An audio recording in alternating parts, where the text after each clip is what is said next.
আসসালামু আলাইকুম প্রিয় দর্শক, অন্য মঞ্চের আলাপচারিতায় আপনাদের সকলকে আমন্ত্রণ জানাচ্ছি। প্রিয় দর্শক, আমাদের সেনাবাহিনী বা বলতে পারেন সশস্ত্র বাহিনীকে নিয়ে আমাদের প্রধান উপদেষ্টা অধ্যাপক ইউনূস আজকে কিছু কথা বলেছেন।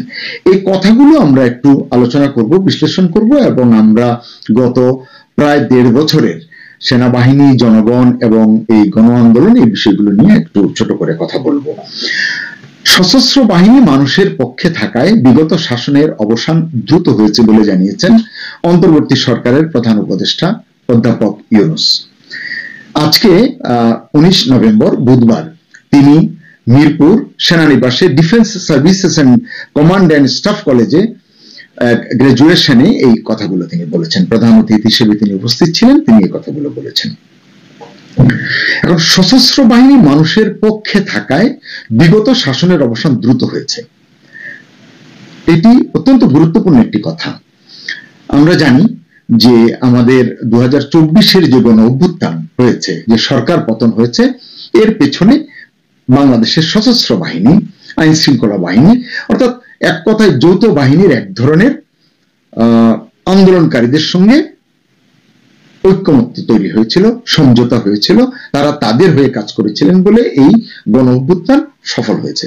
এটি নিয়ে এতকাল আমরা বলেছি, অনেক সাংবাদিক বলেছেন, অনেক কন্টেন্ট ক্রিয়েটর বলেছেন, দেশ বিদেশের বিভিন্ন গণমাধ্যমে এটি নিয়ে কথা হয়েছে, সংবাদ হয়েছে, কিন্তু সবাই এটিকে উপেক্ষা করেছেন, তীব্র ভাষায় সমালোচনা করেছেন এবং গণ আন্দোলনকে খাটো করার জন্য অভিযোগ করেছেন যিনি বা যারা এই ধরনের কথা বলেছেন তাদেরকে। এরকম কথা আমিও শুনেছি, কিন্তু আজকে যখন প্রধান উপদেষ্টা ইউনূস এই কথাটি বলছেন, তখন আশা করি 24-এর আন্দোলনকারীরা, জুলাইয়ের যোদ্ধারা আর এটি নিয়ে মন খারাপ করবে না।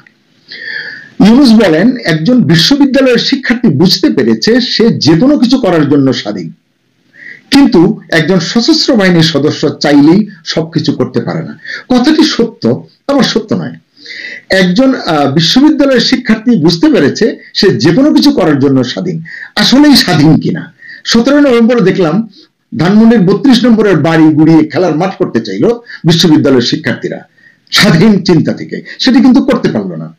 সেখানে সেনাবাহিনী, পুলিশ সদস্যরা বাধা হয়ে দাঁড়ালো। তার মানে এরা তো নিজের ইচ্ছা সেটি করতে পারেনি, তার মানে সরকার এটি চায়নি, ইউনূস সরকার এটি চায়নি, ইউনূস সাহেব এটি চাননি। এ কারণেই এর আগে যে 2 বার ভাঙচুর হয়েছে, অগ্নিসংযোগ হয়েছে, ইউনূস সাহেব চেয়েছিলেন বা নীরবে থেকেছেন, যা হওয়ার হয়ে যাক, এরকম কিছু ঘটনা। তা না হলে কিন্তু এটা হতে পারত না। তিনি বলছেন যে একজন সশস্ত্র বাহিনীর সদস্য চাইলে সবকিছু করতে পারে না। কথা সত্য, করতে পারা উচিত নয়, কিন্তু সেই সেনাবাহিনীর সদস্যরাই গত বছর এটি করেছে, সেটি স্বীকার করছেন আজকে প্রায় 16 মাস পরে এসে প্রফেসর ইউনূস। তিনি বলছেন তারা একটি সুশৃঙ্খল বাহিনী, যেখানে সর্বোচ্চ শৃঙ্খলা মেনে চলতে হয়। 2024-এ তারা কতটা শৃঙ্খলা মেনেছিল এই প্রশ্ন আমি নয়, ইতিহাসবিদরা করছেন, করতেই থাকবেন। অভ্যুত্থানের মতো পরিস্থিতিতে একজন সেনা সদস্য কি করতে পারে এই প্রশ্ন, আমি সেটা সংবাদ ছাপা হয়েছে কাগজে, সেখান থেকে পড়ছি এবং আমার মতামত দিচ্ছি। তো তিনি বলছেন যে অভ্যুত্থানের মতো পরিস্থিতিতে একজন সেনা সদস্য কি করতে পারে। এখন কি করতে পারে এটি তো আসলে আমার জানবার কথা নয়, বুঝবার কথা নয়, তার বুঝবার কথা। মেধাবী মানুষ, পণ্ডিত মানুষ। কিন্তু সেনা সদস্যরা যে বিশৃঙ্খলা করেছে, নিয়মের ব্যত্যয় ঘটিয়েছে, এটির কিন্তু তিনি বিন্দুমাত্র সমালোচনা করেননি। কারণ এই সেনা সদস্যদের বিশৃঙ্খলা বা নীতির বাইরে গিয়ে কাজ করার সুফলভোগী তিনি, হয়তো এ কারণেই। তিনি বলছেন যে আমি নিশ্চিত এ নিয়ে বিতর্ক আলোচনা হয়েছে, আছে বিতর্ক এবং বিতর্ক চলতে থাকবে। এবং এই যে বিতর্ক আছে বলছেন তিনি, আসলে এটি শুধু বলে এড়িয়ে যাওয়ার কথা নয়। গত কয়েক দশকে সেনাবাহিনী যেভাবে এগিয়েছে এবং 2024-এ যে ঘটনাগুলো তারা ঘটিয়েছে, যে কাজ তারা করেছে, আগামী কয়েক দশক লাগবে সেনাবাহিনীর এই বদনাম গোছাতে। এই প্রশ্নটি যদি করি, আমি জানি না কে কি উত্তর দিবেন। আপনারা বলুন যে বঙ্গবন্ধুকে যে হত্যার দায় এবং দাগ, এটি কি সেনাবাহিনী মুছাতে পেরেছে? সে 75-এর ঘটনা। প্রেসিডেন্ট জিয়াকে যে হত্যার দায় এবং দাগ, সেটি কি মুছেছে? পারবে?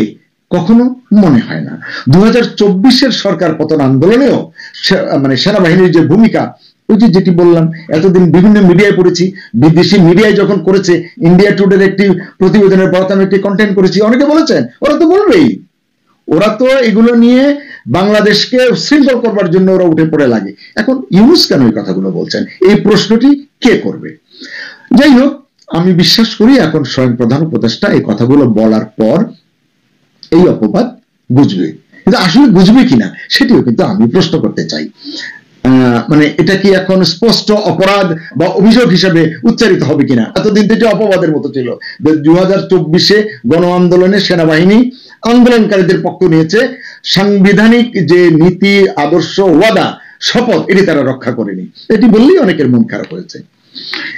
নাকি প্রফেসর ইউনূস চাচ্ছেন যে কৌশলে সেনাবাহিনীকে এতটা বিতর্কিত করতে, এতটা ভিলেন করে তুলতে, গণ অভ্যুত্থানের সঙ্গে তাদের সংশ্লিষ্টতার বিষয়টি এভাবে একটি সেনাবাহিনীর অনুষ্ঠানে গিয়ে বলার পরে এটি তাদেরকে ভিলেন বানানোর চেষ্টা ছাড়া আর কি হতে পারে বলে আপনার মনে হয়?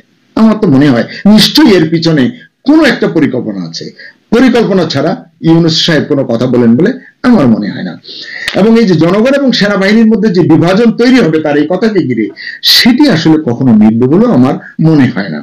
তবে যে যাই বলুন না কেন, এই যে প্রশ্নগুলো আমি করছি, অন্যরা করছেন, অনেকের মনে আছে, এই প্রশ্নের জবাব সেনাবাহিনীকে, সশস্ত্র বাহিনীকে আজ হোক, কাল হোক, 1 বছর পরে হোক, 5 বছর পরে হোক, 10 বছর পরে হোক, ন্যায় নীতির স্বার্থে, ইতিহাসের স্বার্থে এটি তাদেরকে দিতে হবে এবং তাদেরকে স্বীকার করতে হবে সাংবিধানিক ওয়াদার বরখেলাপ করে তারা এটি সরকার পতনের আন্দোলনে আন্দোলনকারীদের সঙ্গে হাত মিলিয়েছিল।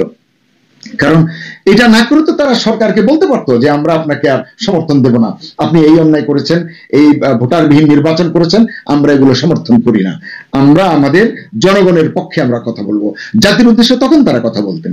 এরকম একটি ষড়যন্ত্রের অংশীদার হওয়ার পরে এটিকে মহান করে তুলবার আসলে কোনো সুযোগ আছে বলে আমার মনে হয় না আর কি। তিনি বলছেন সেনা সদস্যরা এমন পরিস্থিতিতে করবে কি, ছাত্রদের সঙ্গে যুক্ত হবে নাকি সরকারের? গুরুত্বপূর্ণ কথা। প্রফেসর ইউনূসকে ধন্যবাদ জানাতে চাই। এই কথাগুলোর সুরাহা হওয়া দরকার বাংলাদেশের রাজনীতির জন্য, বাংলাদেশের অগ্রসর হওয়ার জন্য, বাংলাদেশের ইতিহাসের জন্য। কি করেছে 2024 সেনাবাহিনী এটি আমরা জানি। এখন যখন সোশ্যাল মিডিয়ায় সেনা প্রধানকে নিয়ে ব্যঙ্গ ছবি দেখি, নানান ধরনের, আমি শব্দটি উচ্চারণ করতে চাই না, এটি আমাদের মাথাকে হেট করে। জানি না প্রফেসর ইউনূসকে এটি স্পর্শ করে কিনা, আন্দোলনকারীদের এটি স্পর্শ করে কিনা। আন্দোলনকারীরা এটি বুঝে বলেই তো আমার মনে হয় না, তারা এটি স্বীকার করে বলেও আমি বিশ্বাস করতে চাই না। তাদের আচরণে, তাদের বক্তৃতায়, তাদের বডি ল্যাঙ্গুয়েজে আমি এটা বিশ্বাস করি না। যাই হোক, তিনি বলছেন যে এই প্রশ্নে, মানে সেনাবাহিনী কোথায় যাবে, এই প্রশ্নে বিভক্ত হয়ে পড়ার কথা যে কারোর পক্ষে দাঁড়াবে। কিন্তু আমি মাননীয় প্রধান উপদেষ্টাকে প্রশ্ন করতে চাই, তাহলে নীতি নৈতিকতার কথা কে বলবে? আপনি তো একজন প্রাজ্ঞ, বিজ্ঞ, ওয়ার্ল্ড সেলিব্রিটি, আপনি এটি বলবেন না? আপনি সংবিধান কি বলে সে আলোকে কথা বলবেন না? জানি না আসলে কে কি উদ্দেশ্যে কথা বলেন। তিনি বলছেন বাংলাদেশ একটি সৌভাগ্যবান দেশ যে আমাদের সশস্ত্র বাহিনী তাদের প্রধানদের, কোট আনকোট, আমাদের সশস্ত্র বাহিনী তাদের প্রধানদের নেতৃত্বে দেশের মানুষের পক্ষে প্রতিশ্রুত ছিল। প্রধান উপদেষ্টাকে বলতে চাই, কাল সকালে যদি এই সেনাবাহিনী এখন জনগণের যে অভিপ্রায়, জনগণের যে মতামত তার পক্ষে দাঁড়ালে 1 সেকেন্ড আপনি ক্ষমতায় থাকতে পারবেন কিনা, ভেবে কথা বলা দরকার। তিনি বলছেন যে যার কারণে বিগত শাসনের অবসান দ্রুত হয়েছে। সেনাবাহিনী, আইন শৃঙ্খলা রক্ষাকারী বাহিনী যদি বলে এনাফ ইজ এনাফ, আমরা আর পারছি না স্যার, তাহলে কিন্তু সকল খেলা সাঙ্গ হয়ে যাবে। এ প্রসঙ্গে আমার একটা কথা মনে হলো যে অবশেষে স্বীকৃতি পেলেন জেনারেল ওয়াকারুজ্জামান, সেনাপ্রধান। কারণ আমরা দেখেছি গত 15-16 মাসে সেনাপ্রধানের সঙ্গে প্রধান উপদেষ্টার মান অভিমান বা তাদের একজন আরেকজনকে ফেলে দেওয়ার গুজব হতে পারে, কিন্তু আমরা শুনেছি। এই গুজব হোক, গুঞ্জন হোক, এই যে প্রোপাগান্ডা, এটিকে মিটিয়ে ফেলবার জন্য কারো পক্ষ থেকে, বরং 2-1 বার সেনাপ্রধান বলেছেন সব ঠিক আছে, কিন্তু ইউনূস সাহেব কিছু বলেননি, বরং তিনি চুপ থেকে মজাই নিয়েছেন বলে আমি বলবো আর কি। যাই হোক, এখন কি কারণে মানে ইউনূস ব্যস্ত হয়ে গেলেন সেনা প্রধানের বন্দনায় বা সশস্ত্র বাহিনীর বন্দনায়, এটি কিন্তু সকলের ভেবে দেখা দরকার। তিনি বলছেন তবে এই অবসান সব সমস্যার সমাধান না, এটি নতুন আরো সমস্যা সৃষ্টি করে স্থিতিশীল হতে। কিন্তু বাংলাদেশ সৌভাগ্যবান যে তার দেশের সশস্ত্র বাহিনী দাঁড়িয়েছে, মানে তাদের পক্ষে দাঁড়িয়েছে, দেশের পক্ষে দাঁড়িয়েছে, ফলে আমরা সামনে এগিয়ে যেতে পেরেছি। জাতির সব আশা আকাঙ্ক্ষা বাস্তবায়নের কাজ করা গেছে। জানি না জাতির সব আশা আকাঙ্ক্ষা ইউনূস সাহেব বোঝেন কিনা, তার সরকার বোঝে কিনা, আমার যথেষ্ট সন্দেহ আছে। যাই হোক, তবু তিনি বলছেন কারণ কেন পেরেছেন আশা আকাঙ্ক্ষা বাস্তবায়নের কাজ করতে, কারণ সশস্ত্র বাহিনী তাদের পেছনে দাঁড়িয়ে আছে। এই দাঁড়াতে গিয়ে অথবা সশস্ত্র বাহিনী চুপ থাকতে গিয়ে জনগণের কাছ থেকে কতটা দূরে চলে গেছে, এটির জন্য যদি রেফারেন্ডাম করা হয়, হানা ভোট করা হয়, চমৎকার রেজাল্ট কিন্তু পাওয়া যাবে। কিন্তু মজার বিষয় হচ্ছে যে ইউনূস এতদিন সেনাবাহিনীর পক্ষে দাঁড়াননি। ওই যে বললাম অনেক বিতর্ক হয়েছে, তিনি দাঁড়াননি, পাশে দাঁড়াতে আমরা দেখিনি। যখন একেবারেই মুখোমুখি অবস্থায়, যখন এরকম একটা বিস্ফোরণমুখ পরিস্থিতি হয়, প্রধান উপদেষ্টা সেনা প্রধানকে বাতিল করে দেবেন, অথবা সেনা প্রধান গিয়ে বলবেন এনাফ ইজ এনাফ, আপনাকেও চলে যেতে, এরকম পরিস্থিতি জনমনে হোক ভুল সেটি শুধরানোর দায়িত্ব, জনগণকে সঠিক বার্তা দেওয়ার দায়িত্ব কিন্তু সরকারের, সেটি সরকার করেনি। তাই আমার মনে হয় না, মানে যেভাবে সেনাবাহিনী সমালোচনার মুখে পড়েছে, মানুষ এবং সেনাবাহিনী এখন অলমোস্ট মুখোমুখি, একটা সাধারণ মানুষও সেনাবাহিনীকে নিয়ে এখন কুরুচিপূর্ণ কথা বলবার সাহস পায়। আপনারা দেখেছেন না 17 তারিখ 32 নম্বরে সেনাবাহিনীকে যেভাবে বাচ্চা বাচ্চা ছেলেরা চ্যালেঞ্জ জানিয়েছে, যেসব শব্দ উচ্চারণ করেছে আমি বলতে পারবো না, আমার রুচিতে বাধে। তারা বলেছে আমার ট্যাক্সের টাকা যার বেতন ভাতা হয় তারা এইটা করে, তারা এই সেই নুন খায় গুণ গায় না, আরো অনেক প্রাণীর সঙ্গে নাম মিলিয়ে কথা বলেছে।